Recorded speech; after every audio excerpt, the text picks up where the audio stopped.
బాలయ్య 100వ సినిమాని డైరెక్ట్ చేసే అవకాశాన్ని చివరి నిమిషంలో దక్కించుకున్న క్రిష్ ఆ సినిమాని అత్యంత ప్రతిష్టాత్మకంగా తెరకెక్కిస్తున్నాడు. గౌతమిపుత్ర శాతకర్ణిగా పేరు పెట్టిన ఈ సినిమా ఫస్ట్ లుక్ పోస్టర్ టీజర్తోనే వైబ్రేషన్స్ క్రియేట్ చేసింది.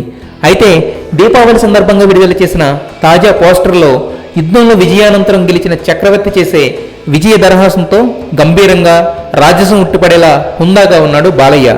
ఈ పిక్తో టోటల్ గెటప్ రివీల్ అయింది. కిరీటం కూడా వెరైటీగా చాలా బాగుంది. ఇక కాస్ట్యూమ్స్ అయితే బాహుబలి రేంజ్లో చాలా న్యాచురల్గా అప్పటి కాలమాన పరిస్థితులకు తగ్గట్టు ఉన్నాయి. బాలయ్య చేతిలో ఎన్నో కత్తులు చూశాం. ఈ సినిమాలో బాలయ్య పట్టుకున్న కత్తికి మధ్యలో బంగారు పోత పోయడంతో నెత్తుటి చారల చాటున మెరుస్తూ ఉంది. ఇక పోస్టర్ బ్యాక్గ్రౌండ్లో భారీ వార్ఫీల్డ్ సీన్ని ప్రజెంట్ చేశారు. నవంబర్లో థియేటర్స్లో రిలీజ్ చేసే ట్రైలర్లో ఆ గ్రాండియర్ని మనం ఎంజాయ్ చేయొచ్చు. అయితే 2017 జనవరిలో రిలీజ్ కాబోతున్న ఈ సినిమా బిజినెస్ క్లోజ్ అయింది.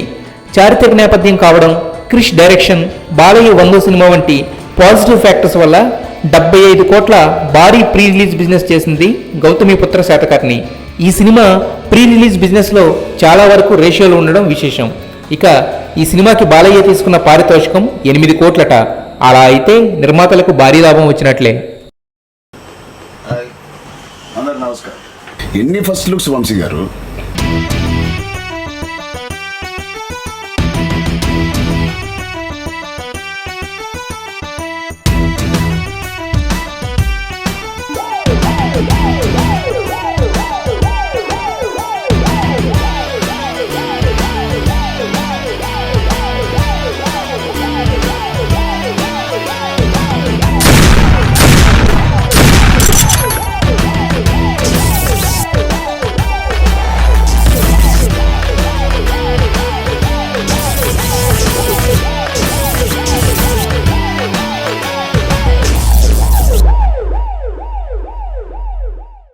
రే Tej, you are very very lucky.